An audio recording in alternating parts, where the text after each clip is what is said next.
Hello YouTube. Be nice here. I thought I would do a little bit today, talk to you a little bit on the concealed carry deal. There are really a lot of things about concealed carry that a lot of people don't know about, or and this video is for newer folks. I know all of you seasoned vets here will know exactly everything I'm talking about. So, this is going to be geared more toward the crowd that is new to concealed carry.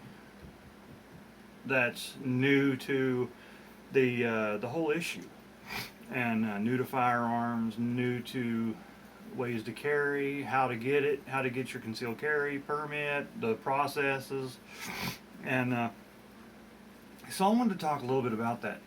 So first of all, I'd like to talk about the process a little bit of concealed carry, the permit, getting your permit, because that's the first thing you have to do.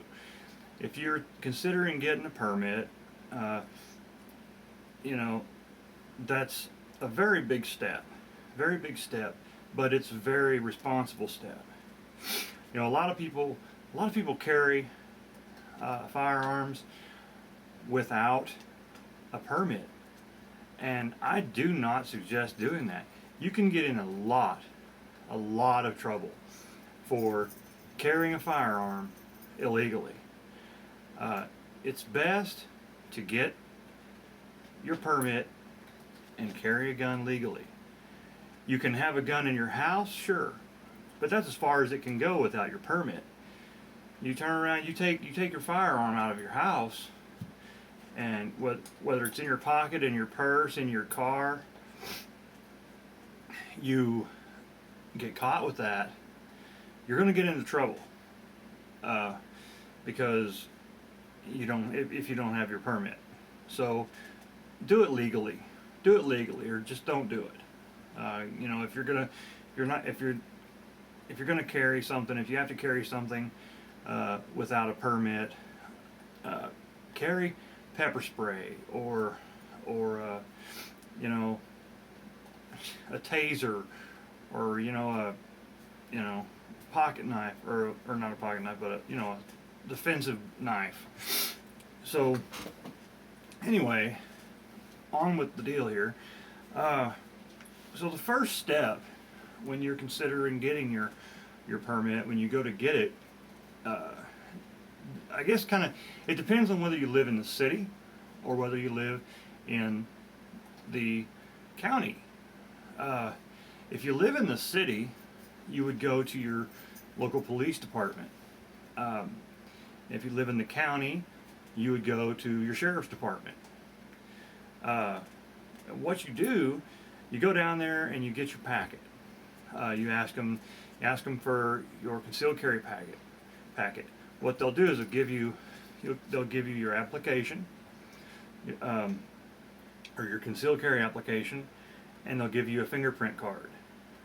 And I'm talking about my state.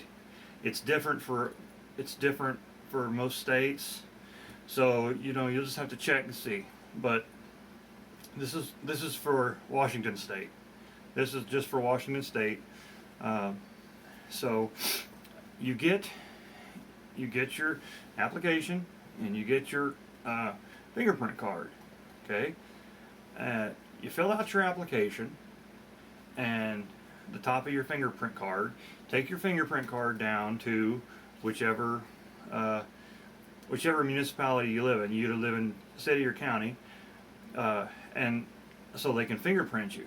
They fingerprint you, then you take your paperwork and you take, I believe it's $54.25 here, and you turn all that in, and it took me a couple of weeks to get mine, but it varies. They do a background check.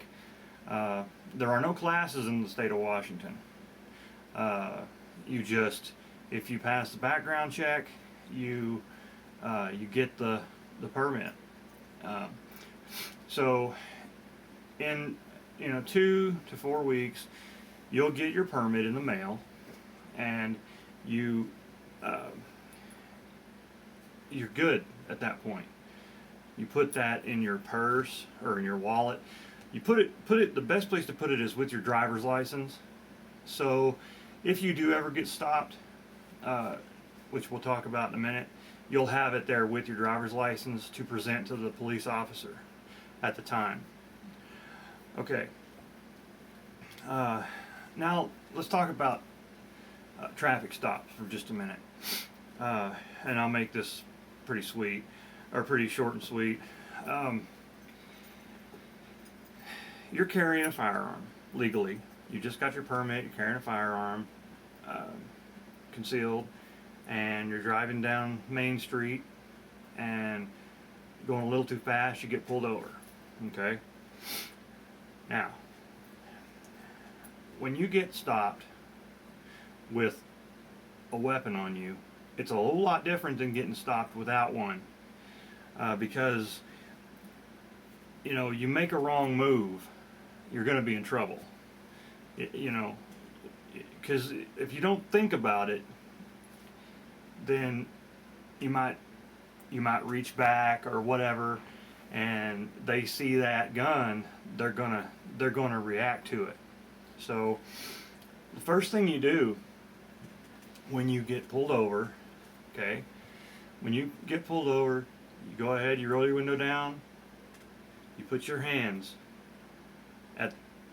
at the 10 and the 2 o'clock on your steering wheel, okay? Just leave them there until the officer gets to the car. Don't act like a freaking psychopath. Just don't be like, oh, I'm freaking out. The officer gets up there before he even gets to say anything. Just say, sir, I just want to let you know that I do have a concealed carry permit and I am carrying my firearm. Okay? At that time, he will then tell you, okay, he'll ask you, well, where's the firearm? Well, it's on my hip. Okay, sir, so go ahead and get your driver's license and your concealed carry permit, proof of insurance, whatever they ask you for, and give that to them. Most of the time they'll just look at your permits. Oh, okay, here you go, and they'll do your license. Okay, slow down. Here you go. Done deal. They just, they want to be treated just like everybody else. Most of them, they want to go home to their family, and being an officer is there's a lot of danger involved. So, you got to kind of look at it from their point of view. There's a lot of things that happen and can happen. There are a lot of officers that have fallen due to people that, criminals that have just pulled out a firearm and shot a police officer. And that's terrible. That is terrible. And anyway, so that's the steps if you get pulled over with a concealed carry permit and a firearm. So now we'll get off of that subject and we'll go to something a little different. Carrying, buying and carrying. First off, there is a huge range, different ranges of firearms from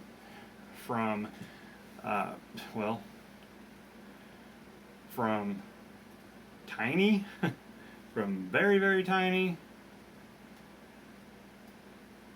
okay, to very, very big, okay, very, very big, okay. So there's a whole different variety out there, and you have to decide what's going to work best for you. Okay, what's going to work best for you, and you know, is it going to be something that you can